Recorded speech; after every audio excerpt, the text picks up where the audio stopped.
Hi, this is Susan. Welcome to Volume 8 of my new video series. The topic of this volume is to attack. Isn't that fun? I love to attack. Who doesn't? Especially if it succeeds. Well, looking at these examples hopefully will help you to succeed more often. Well, there are a number of different types of attack that we will see examples about in this lesson. In the first chapter, we will see examples when one side successfully castles and the other one fails. The king stays in the middle of the board. Those are the nicest attacks because it's pretty one-sided. One king is stuck in the middle. All we need to do is open files and generally the attack succeeds. Then there are the types of attacks when the two kings castle on opposite sides. Those are really interesting. Oftentimes it's a race. Which side succeeds first? Both sides may get a chance to attack. And then finally, the third type, when both kings castle on the same side of the board. And those are the most common ones. And in those cases, usually you would attack with your pieces, meaning queen, rook, bishop, and knight, and not necessarily use any of your pawns. You will see a bunch of examples on that too. And now, sit back, relax, enjoy, and learn. In this chapter, we will look at examples when one king is stuck in the middle. As you can see, in this case, it is the black king. That's, of course, generally a very dangerous thing for the king that's stuck in the middle, especially when you can open files and diagonals to attack it. And of course, that should be your task. When you see a king couple moves away from castling, try to do anything and everything you can to open files, diagonals, and attack the king, even if at times it may cost you a pawn or sometimes more. The first example we are seeing is a game of mine from a simultaneous exhibition that I gave in Stillwater, Oklahoma. I was playing against Glasgow, and we reached this position after just 12 moves, and my opponent went pawn hunting with the queen. As you can see, the black queen just captured a pawn on c3, attacking my rook in the corner. This is typically how one side or the other gets his or her king stuck in the middle of the board, that they go pawn hunting or they start a premature attack and neglect the basic principles of chess, namely put your king to safety as early as you can. Well, in this position it was my turn and I played rook to b1. With this move, I obviously saved my rook and at the same time am attacking the pawn on b7. Also, the pawn on d5 is hanging.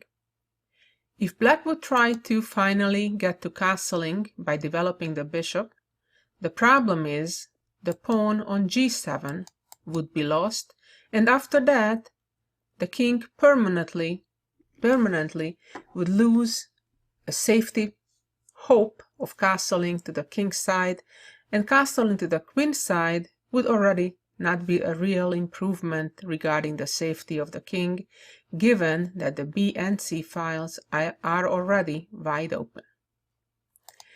So in this position, my opponent played rook to d8 to at least save the pawn on d5. And I captured the pawn on b7, which not only regains the sacrificed pawn, but also, more importantly, puts my rook on the 7th rank. Generally, if a rook can get there and cannot be chased out immediately, it's a huge achievement.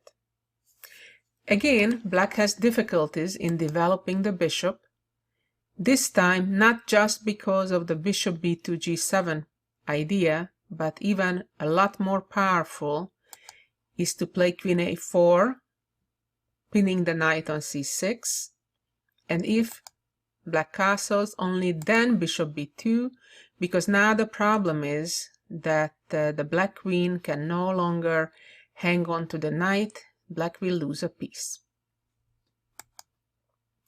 If in this position black would try to develop with bishop to a3, which prevents obviously the bishop b2 idea, then white has a number of good moves, among them capturing the pawn on d5, but also simply just transposing to an endgame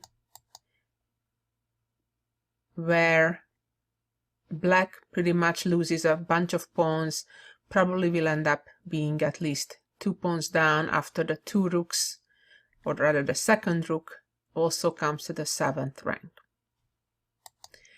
In the actual game, my opponent played queen c4 in hopes that maybe next move, finally, the bishop from f8 can develop and black can get to castle.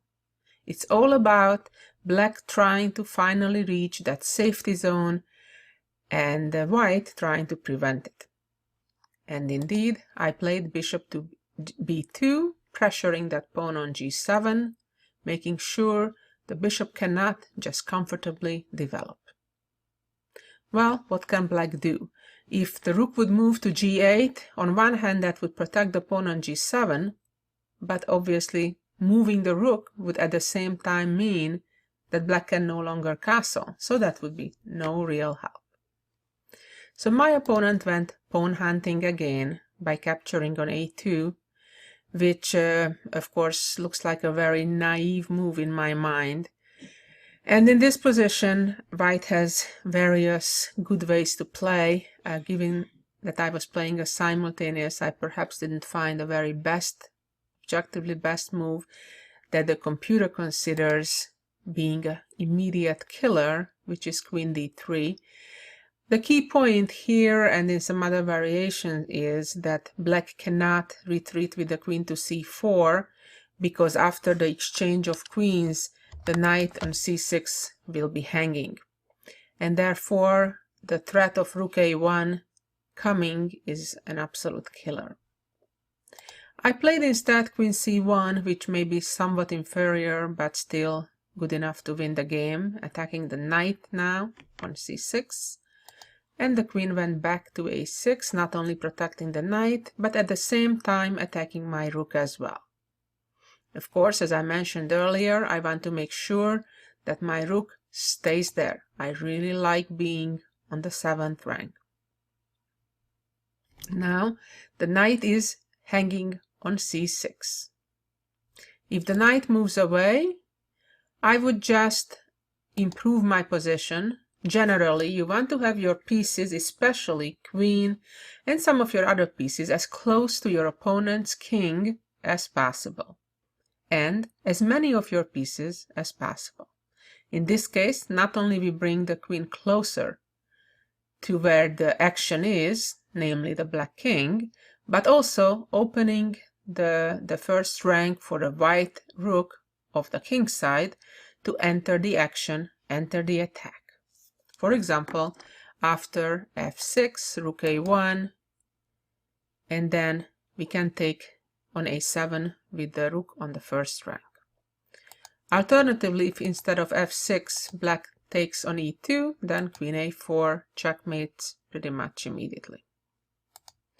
So my opponent was, again, trying to get rid of my rook, which is certainly a good thought. However, it allows an immediate win, which unfortunately I missed, although I chose the simple way to win, but not the most precise one. The most precise one actually reminds me of the chapter that we learned in the previous volume of the video series in the Tactics, volume 6, where we learned about intermediate moves and intermediate checks. And this is one of those things, again, in a quick game, or in this case simultaneous game, one has to make a move real quick. So what can I do? My rook is being attacked. I either move it or capture the opponent's rook, or maybe protect it. And it slipped my mind that I had an even much better option, namely queen a1, a pretty unexpected move, attacking black's queen with the idea that if queen takes, then comes the intermediate move, and not just one of it, but more importantly, a second one. And that's the move that slipped my mind during the game. So after rook c8, I simply chose to took and bishop d5. Of course, it's very clear that white must be winning in a position like this, despite the material balance that we still maintain. The black king is still stuck. There is still no hope for the black bishop to develop anytime soon, because the white bishop from b2 is still eyeing at the pawn on g7, and therefore black is in a pretty hopeless situation. In fact, to save the knight, they must move the knight to e7, which protects the queen on c8. Naturally, I prefer not to trade queens when the opponent's king is in the middle of the board. Remember, when you are attacking, and usually we refer to attacking the opponent's king, the last thing you want to do is trade queens, unless it's already the time to either force a checkmate or immediate material gain. So I played queen e3, pinning the knight, and my opponent came to counterattack again with queen c2. Of course, here I could move my bishop also, would still not spoil the game, but here I found a more forceful, more concrete way to pretty much end the game. I played rook c1, my opponent took my bishop, and here comes a forced sequence of checks, one after the other. If now king b6, then just queen b7, skewer winning the queen.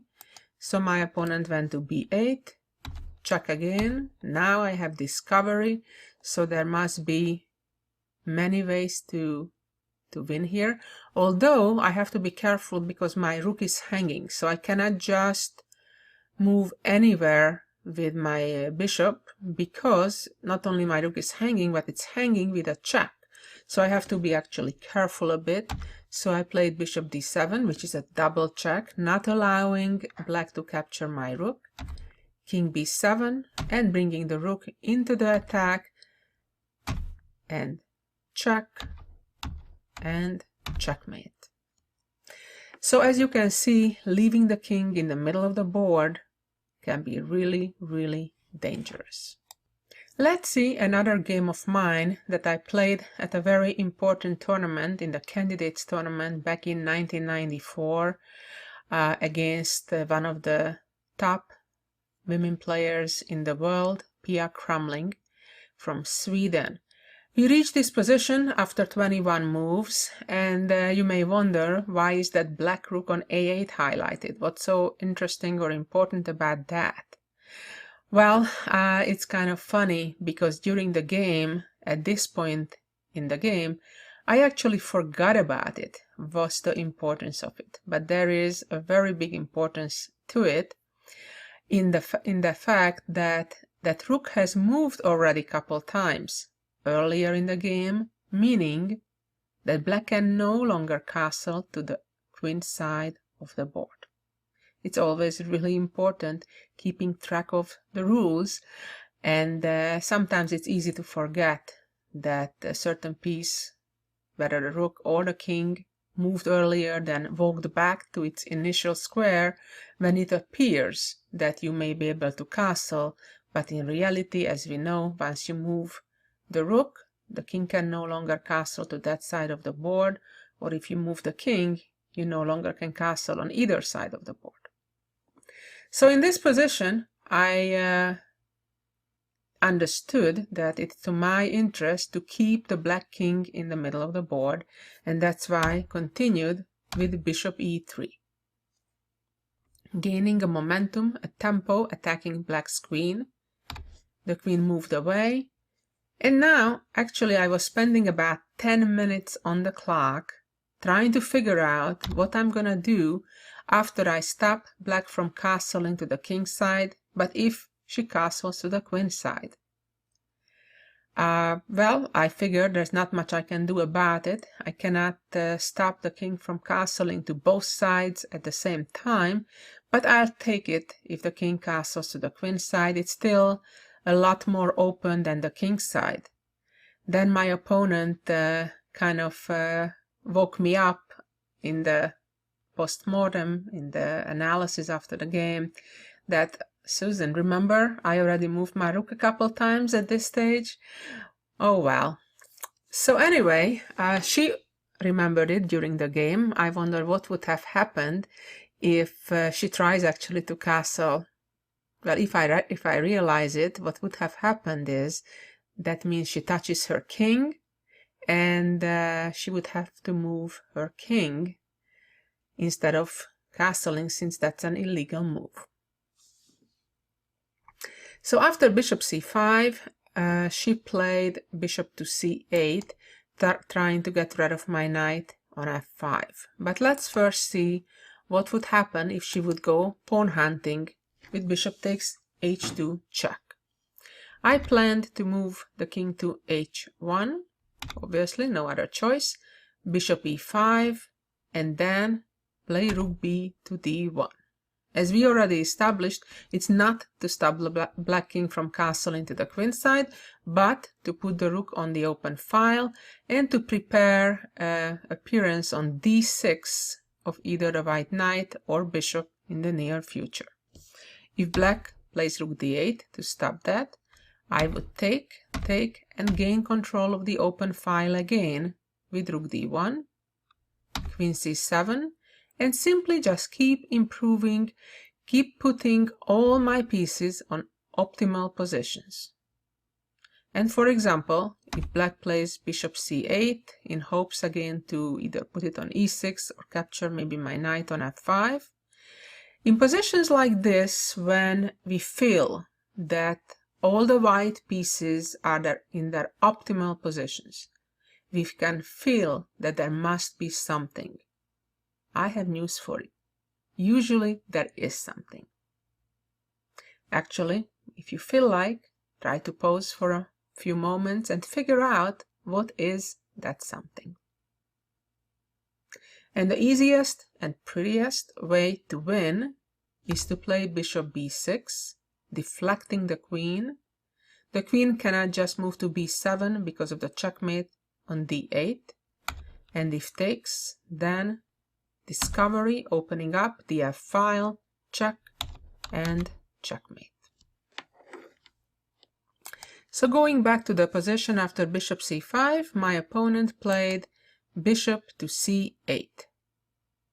And again, I need to improve further my position. We can see, obviously, my rooks are not yet participating in the attack, neither is my bishop on c2. So it's one of those two pieces that I'd want to improve. And that's exactly what I did. I played rook b to d1. And my opponent took on f5 in hopes that after this exchange and knight retreat, black is now only one move away from castling. If she would succeed with that, she would be quite fine. But it doesn't quite happen, or at least not without losing material. And I need to improve my other rook as well. There are two open files in the center, so the second rook belongs in that other open file. And now the moment is critical. What happens if black castles? So I need to see that before I would have played rook e1. Again, it's time for tactics. In order to convert any type of strategical advantage or dynamic temporary advantage, at some point usually you need to do a combination or some kind of sequence of forceful moves in order to convert a kind of theoretical advantage to a practical material advantage. And here that solution is opening up the diagonal of the bishop. A pawn is well worth it. Here are the tricks. If bishop takes, and a fork. Alternatively, if the pawn takes, which looks horrible already in itself, opening up the g file right in front of the king with the white light squared bishop looking there and the queen around there, the rook's ready to come out to the forced rank, but actually there is an immediate, forceful way to win the game here. By takes, check, forcing the king to the corner, make sure it doesn't run away, and queen f5, and the checkmate is unstoppable. Let's go back to the position after rook f to e1, when my opponent, I assume, saw all that, and that's why instead played rook d8. At this point, she'd be more than happy if I'm exchanging the rooks, even though she's losing the right to castle anytime after that in the game if king takes back, but maybe the king could try to escape to the queen side, which is relatively safe, at least compared to being in the middle of the board. But here it's important to calculate accurately and see how to, as I said, convert the threats to actual material advantage or checkmate. I took with my bishop on e7. If king e7, I would play queen g3 using the pin over the bishop on e5. My opponent inserted an intermediate move, exchanging, hoping that I may move my rook away from the pinning position, but of course not. My rook needs to be there, so either the queen or the king takes, the pin will remain. Now if queen takes, the pawn on c6 would get in trouble, so black took back with the king, and now it's time to take care of this pin here, queen g3. If f6, I can take on g7, so that's not an option. Black had no choice but activating the king, which is certainly not a great thing. And now the king chase starts. Queen h4. If king f5, the checkmate comes, or, well, major material win, like this. Black played g5, queen h6. If king e7, I'm using the pin and creating a double attack, winning material immediately. Of course, king f5 is not any better. Perhaps she wanted to please the spectators that day, because I got the pleasure of giving a pawn checkmate all the way up to here, and this is when she resigned. Hi, this is Grandmaster Damian Lemos. First of all, I hope you enjoyed this video. If you would like to receive more free chess videos from us, you can just click the subscribe button below. I would also highly recommend signing up for my free mail course, the 10 Grandmaster Secrets to Dominate Chess. During this exclusive course from onlinechesslessons.net, I'll share with you my own Grandmaster shortcuts to effective attacking, defending, and growth hacks to improving your chess without complicated books or memorization. So sign up by clicking the sidebar on the right, and I know you won't be disappointed. Once more, this is Damian for onlinechesslessons.net, and I'll see you in my videos. Thank you.